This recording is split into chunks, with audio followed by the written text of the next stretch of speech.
Kia ora guys, welcome back to the Black Jersey. Cheers for returning to my channel, everybody. My name's Max and I'm the host of this channel. Got a bit of a special jersey on to welcome my two guests for this evening. They're very close to a World Cup, so I'd like my two very special guests to introduce themselves. Kia ora, I'm Chelsea. I live down in Christchurch. I play for Canterbury and play for the Black Ferns, and I'm a lock. And I'm Alana, sisters with Chas, and I play six lock and play for Canterbury, Matatu and the Black Ferns. Very good to have these two on the channel and everything. And before we kind of get started on the wee informal Q&A that I think a few of you have started to get used to, before we get into everything, girls, from a scale of 1 to 10, how excited are we for the Rugby World Cup? So excited. I'm definitely a 10 or 11, or I'm blowing the charts up. We're super excited for a home World Cup. We've had a wee countdown calendar going on in our hub the whole year, and looking at it now, it's very, I don't even know what it's down to, It's but coming so close. Yeah, it's coming really close. So hugely excited. We've got lots of family and friends that started buying all their tickets and flights up. So yeah, it's gonna be awesome.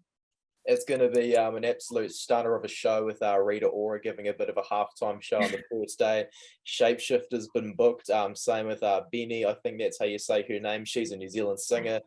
And with this World Cup so close, less than a month away now, this is a pretty good time for you two to do a bit of a career reflection. So to take us all back to start the Q&A off, to get things started, when did you actually start playing rugby? Well, I started when I was 21. That was when I played my first game. I remember I missed the first game of the round because I had my 21st birthday. So I was setting up my party. Yeah, so I played my first game. I think it was against University, against UC. And yeah, Lana dragged me along to training one day, and I really loved it because I was a netballer before then. And once I started, playing my first game and going to the first few trainings, I realized that was the sport that I wanted to stick with. Yeah, and I started when I was 7 out at a club Banks Peninsula and Little River. So I played with the boys up until under 16s was my last year. So it was one of the last girls, I think, to probably play in that grade. And that was awesome. Loved playing with the boys and learned a whole heap playing with them. And then, went to Lincoln High, so played for high school there, and then played for a club called Sydenham in Christchurch. And then a group of us at Lincoln Uni who were travelling out to Sydenham, we kind of were like, oh, why not start a club at Lincoln Uni? And we've got an awesome talent coming in from all over the country, especially like Southland and things like that. So I think that was the year we got Chas to come. We were trying to recruit numbers. And now Lincoln's been around for 6 or 7 years, which is pretty cool. Chas and I are actually the first ones to get 50 at that club, so that was pretty special a couple of years ago. Oh, so you two were the very first to get the 50 and stuff. Yeah, so there was a club like way back, but since we started it again, we've been there since the start. So yeah, it's been an awesome club. We called the U's. Yeah, that's all good. That's a bit of a story actually, especially considering the difference, like Chelsea first playing the game at 21, me hanging the boots up at 17 because of the head knocks. Bit of a contrast. Speaking of that age, so for the first question of yourself as an individual, Alana, you debuted for Canterbury at 17 years old back in 2014, I think it was, 2014. As the entire FPC didn't even have like the whole season televised on Sky up until 2021, believe it or not, guys. Could you please let the viewers know what's changed about the competition compared from 2014 to now, when the whole season's on air available to view for the consumers? It's definitely changed a whole lot. And it's awesome now people can actually see it week in, week out, all the games televised, because I think over the past few years it's just been a couple of games during the weekend. But probably the biggest thing would just be like the caliber of players in New Zealand, and I think that's come from the awesome development throughout.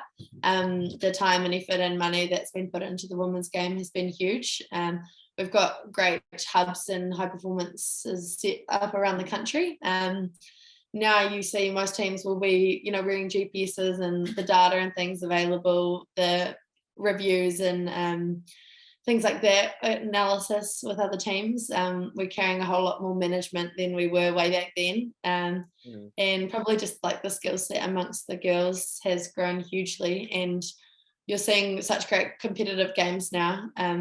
There's people, wanting to reach that next level of the super competition now. So lots more people putting their hands up, and I guess lots more girls picking up the game, starting from a younger age. So yeah, it's changed a whole lot. I think it used to be maybe 2 day or 3 days commitment a week for training would be, hour and a half, you're out of there. But now the time that you've got to put into it, if you want to get what you want out of it, it is massive. And it's definitely the professionalism has probably been like the biggest change in the last 7 years I've been playing. That's massive. Just the improvements that you've told me about there, like that's huge. So for Chelsea, we touched a bit earlier on your netball and things like that, how Alana kind of dragged you over to rugby and stuff. So you joined her in the Canterbury team in 2016. What was kind of the reason that you chose to kind of drop netball, change codes for the rugby and things like that? I was really lucky in 2016 when I started playing rugby. I was playing Prem netball. So for netball, we played on a Tuesday night. So I was able to play netball and rugby that year. And then the next year, kind of as Lan said, the commitment was actually quite massive. So I made the decision, to go with rugby. But for me, it was just it was like the relationships, the connection. I just loved kind of having the whole, like a whole field, because I was a shooter in netball. So I felt kind of, I guess, limited. And I did love playing netball, and there were some awesome girls in there, but I think rugby's just a whole different level, the changing sheds and like that feeling after winning a game. And I think also just having a massive squad of girls is awesome too. Definitely allows for like mixing and mingling, like getting the different experiences coming along. It's a pretty good feeling and stuff, like being a youngster, joining the team, having a yarn to the oldies and stuff, passing their knowledge down. So for joining rugby as well, like you had Alana in the team straight away with you, your little sister to join along. What was it like having the younger sister like welcome you in and stuff? Yeah, it was awesome. At the time, Lana was playing lock as well, so she pretty much taught me everything. I'd never really watched any rugby. Like I have no memory of watching Lance play back in the day, because I was just always at netball and I didn't really have any interest. So I had to learn all the rules. I think my first ever game, I got a yellow card for tackling with no arms. I think Mum's going to be like a rugby. And the ref was standing there with the card, and I was like, "Who's card?" And they're like, "You." And I was like, "Where do I go?" I didn't know. And I was, I had no idea. So Mum went to the library and got me a rule book out after that. God bless your mother, honestly. But I was really lucky to be selected into the wider squad in my first year. So especially with the amazing coaches we had here and all the girls sharing their knowledge, I was lucky enough to get upskilled pretty quickly. And I think that definitely helped me to get where I am now. The fact that they obviously saw some potential in me and invested in that, which was, it definitely helped me a huge amount. Well, I mean, like the height's definitely a natural thing, like just 4 inches shorter than me. Like it's not bad for a lock and stuff, eh? So you girls started getting the ball rolling a bit for 2017. Canterbury won the Farah Palmer Cup for the first time ever. And the two of you were just rookies at the time. So what impacts do you reckon that the win kind of had on your two careers and stuff? You probably got more to say on this one, eh? I'd been in the team 3 years before that, and I remember being pumped like 100-0 at Eden Park one game. Like we didn't make the semis I think on my first like couple of years or anything. So to get that win, the first time we actually played counties in that season, that was the first year we got JJ Stewart. And that was probably the first time like we had believed that we could actually do it, and that was probably the shift I remember the most from this team since playing in it, was that game in 2017 against counties. And then carried on and got to the final, and we had another awesome game against them. It came down to the wire, I think, scoring on pretty much full time. So probably having the belief that the team in little old South Island could really go up against some of those teams that in the past we'd had hidings from. So that was huge. That's awesome. Best thing about it, I think, as well, is like seeing the winning and stuff. Like Canterbury won the final the other day. I was unable to watch because I was watching Hawke's Bay, but I think we'll get that to that one in a few minutes, because first off, we need to talk about 2020. Everyone wants to forget that year because not a lot of people liked it. I think it may be a little bit different for these two though. So Alana was actually the top try scorer of the FPC with 8, despite being a blind side. How was that feeling and stuff? Like, how did you feel to be the top try scorer despite being a forward? Like that's not very common and stuff, is it?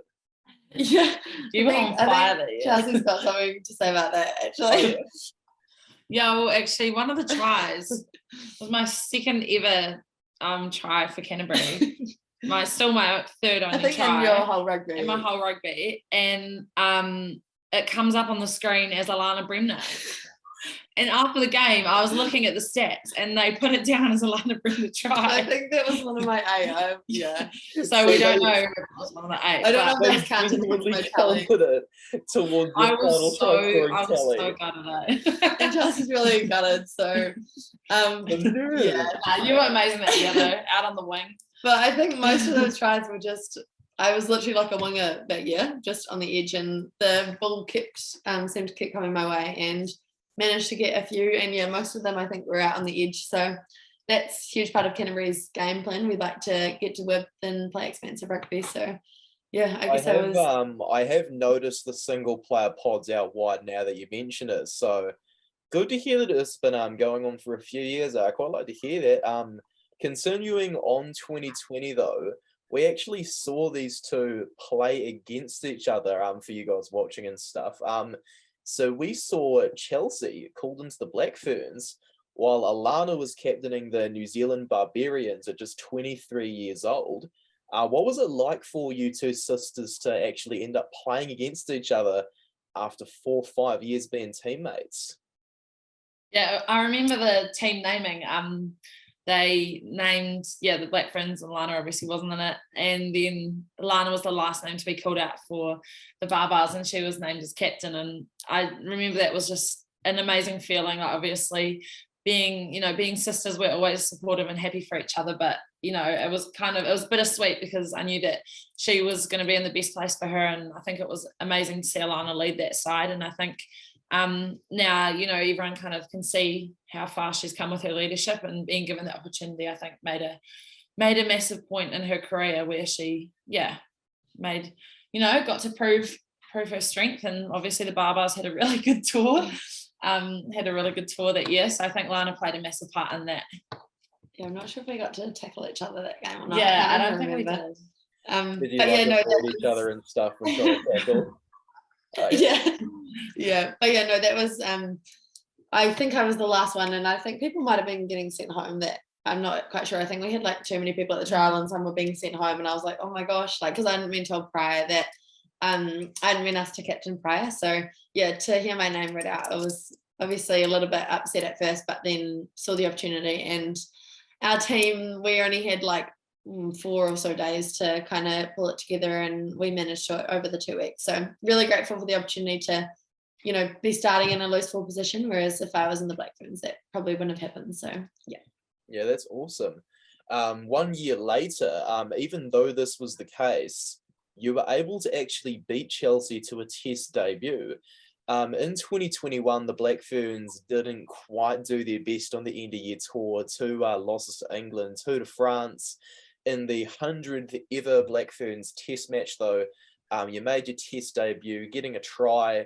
And even though we lost by 12 to 43, ouch. How was like the feeling of the debut and stuff?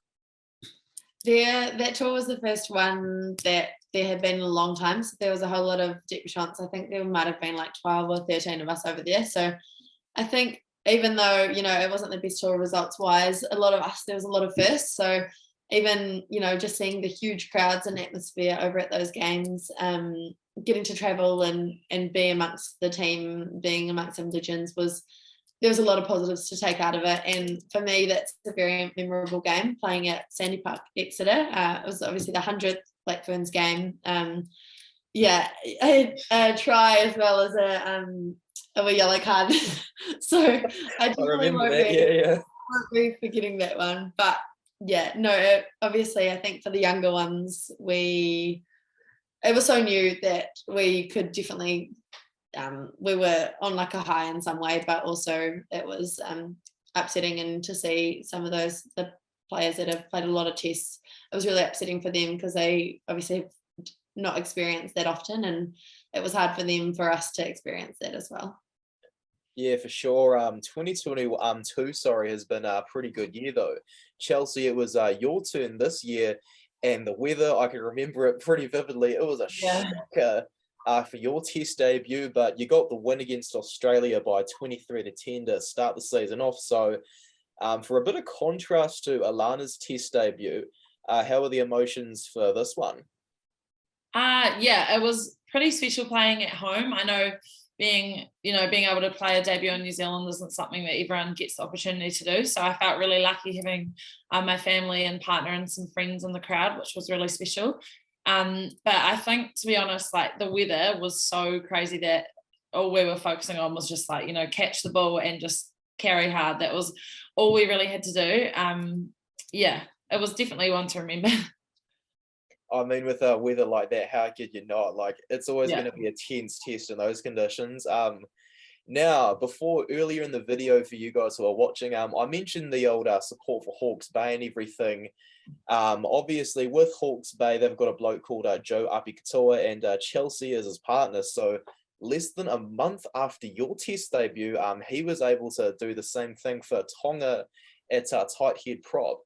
As you've both now been capped at test level, are there going to be any chances of you ditching the All Blacks to support Tonga at the Men's World Cup next year? Oh, I don't know. Well, yeah, if Joe's playing, hopefully he is. I'll definitely be supporting Tonga. Obviously always rooting for the ABs, but yeah, I have a special place in my heart for the Tongan team. I mean, hopefully it will work out. It would be awesome if there was a tour or something over in Europe and we're able to catch some of the World Cup, if that works out. But yeah, definitely excited for Joe. Always going to be a good opportunity, those end of year tours, to blood the new players, and if you can watch it, then why not, eh? We think for both of you, I want to get kind of a bit of reflection on the 2022 season so far. Big achievement for this year, the Pacific 4 series against Canada, USA, Australia, and the O'Reilly Cup. It's kind of like the women's version of the men's Bledisloe Cup, which is playing about an hour after we're recording this Q&A. So this has given Wayne Smith a 100% win ratio as the Black Ferns head coach. Kind of what advice have you two got for future Black Ferns contesting these trophies in the years to come?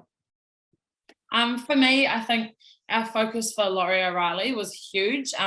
We took it right back and kind of learnt about Laurie and learnt about we understood about it and the importance of it. So we actually had his daughter Lauren, who's an ex-Black Fern, come in and talk to us for the jersey presentation along with her daughter. And I think that was huge for us girls.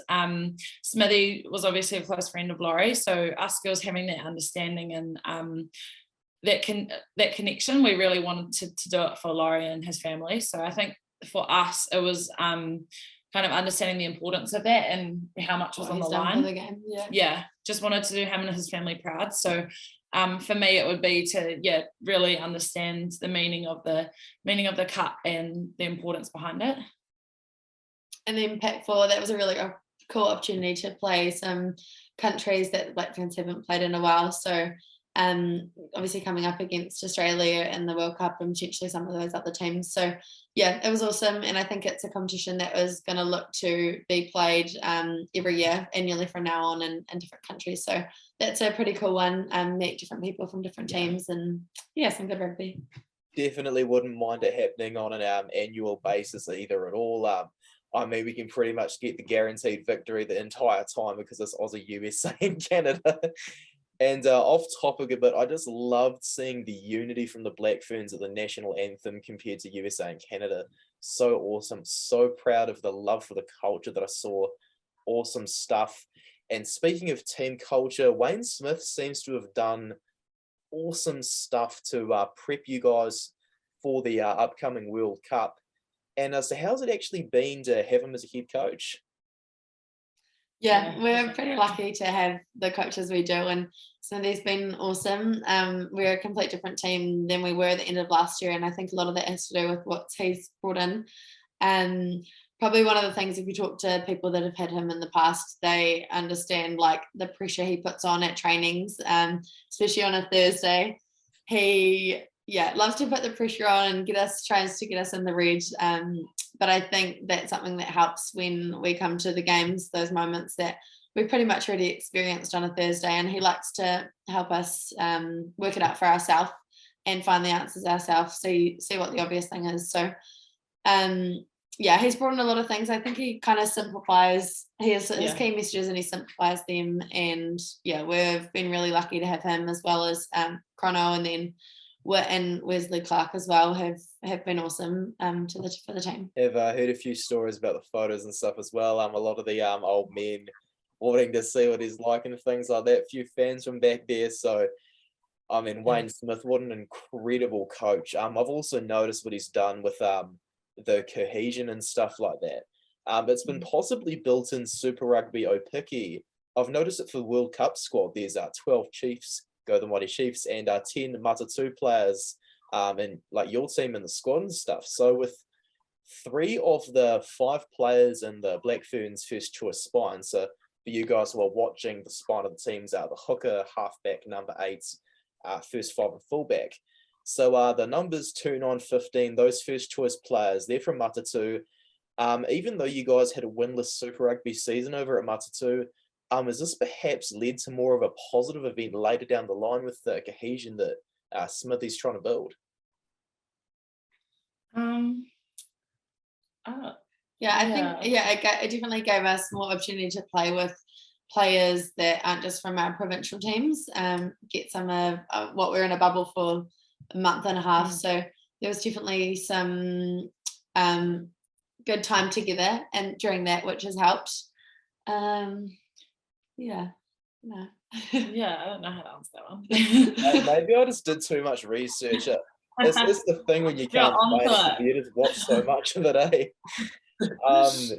Well, since I do my stats and stuff, so for you first, Chelsea, I'll talk about the depth chart that I think I mentioned earlier in the video, perhaps, guys. Chelsea, you've played the second to most minutes available at lock since Smithy took over. If I was to tell you you would be second on the depth chart for the position 1 year ago, would you believe me? No, probably not. Last year I had both hands on a cast at some point, so I definitely had a rough ride last year injuries wise.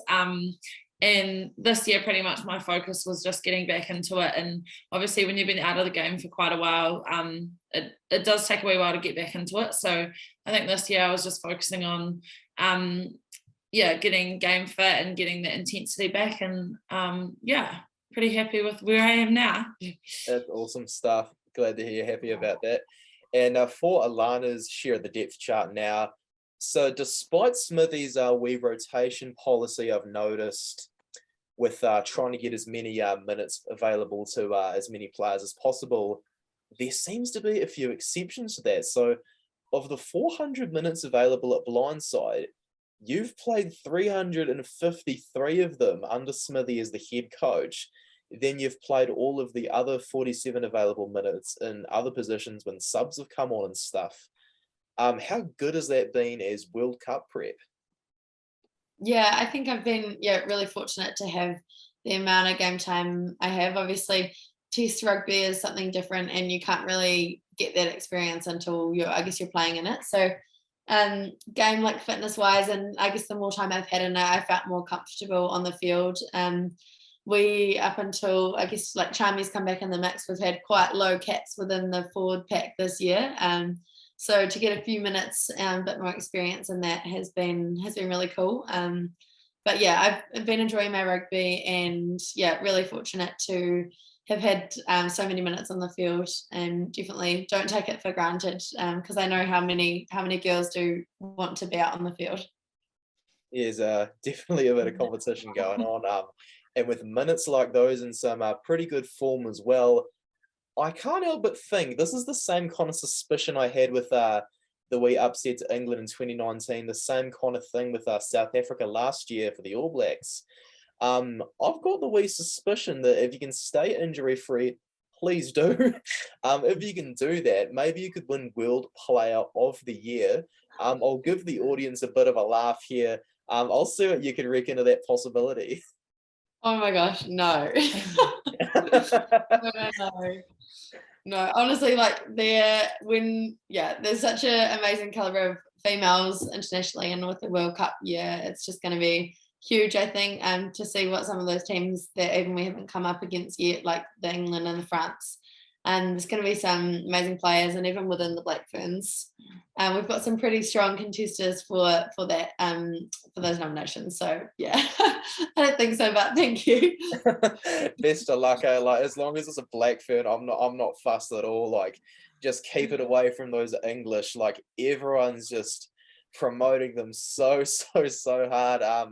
For both of you, with Chelsea being a trained teacher and Alana being pretty well known at this point for the on-field leadership. I'll just see one more time if they've got any wee pieces of advice when it comes to the young women coming up in the game, applying their trade. Just like any general advice for the people in the audience when it comes to the rugby. For me, like when I started out, I think my biggest thing was my fitness and my work rate, and for me that kind of allowed me to get around the field and do my job. So just repeated efforts and just being everywhere on the field, and I think that came from putting in the hard yards behind the scenes. So I know when I came from netball, I was so unfit. Lana had to literally drag me out to do my running, and I learned to love it. And now I think that is one of my strengths on the field, is just kind of always being there on D and trying to be there on attack. So yeah, for me, it's just putting in the hard yards, and the harder you train, the easier it gets. So yeah. And mine, probably a little bit different, would be just saying yes to those opportunities that maybe scare you. I'm not the most out there person, and when I got asked to be captain of Canterbury at 23 and the end of the Barbarians, I was quite nervous about it, but I just thought, just say yes and then just see what happens. And I think you surprise yourself a lot when you commit to those things, and you want to do the best when you're given those opportunities. So there's a lot of people around you that will help you, and by pushing yourself and getting out of your comfort zone, it's amazing what you can do and can achieve. So yeah, even if things scare you, just go for it, and you've got people all around you that have your back, and rugby is awesome for those opportunities no matter what area it is in. Awesome stuff, girls. We've got one wee final question for the Q&A. A pretty simple one for you guys in the audience. I'm going to ask Alana and Chelsea what you reckon about the possibility of lifting the Rugby World Cup. How do you rate your chances? I hope it's a good one. Yeah, I don't want to be arrogant, but I reckon we've got an amazing chance. I think we've got the coaching team and the team of ladies to get the job done. So yeah, just fingers crossed we can build each week on our performances and get the job done. Yeah, okay, New Zealand and everyone watching, come see for yourself. We want an awesome crowd there. Come and get behind us and support us. And yeah, we look forward to seeing as many people there supporting women's rugby as possible. Awesome stuff. I'm so happy to hear the self-belief and stuff. I've been so happy seeing the results this season. So best of luck to the Bremner sisters, Chelsea and Alana, for the Rugby World Cup starting on 8th October, less than a month to go. Goodness me, does time fly by when you're having fun watching the footy. Cheers for watching this wee Q&A, guys. Thank you very much for coming back to the channel. Remember to like this video, leave your thoughts on the Black Ferns' chances of winning in the comments, and give me the old subscribe. And once again, a big thank you to my patrons. I'll catch you guys later. Cheers for watching. Thank you. Thanks, Max. Cheers.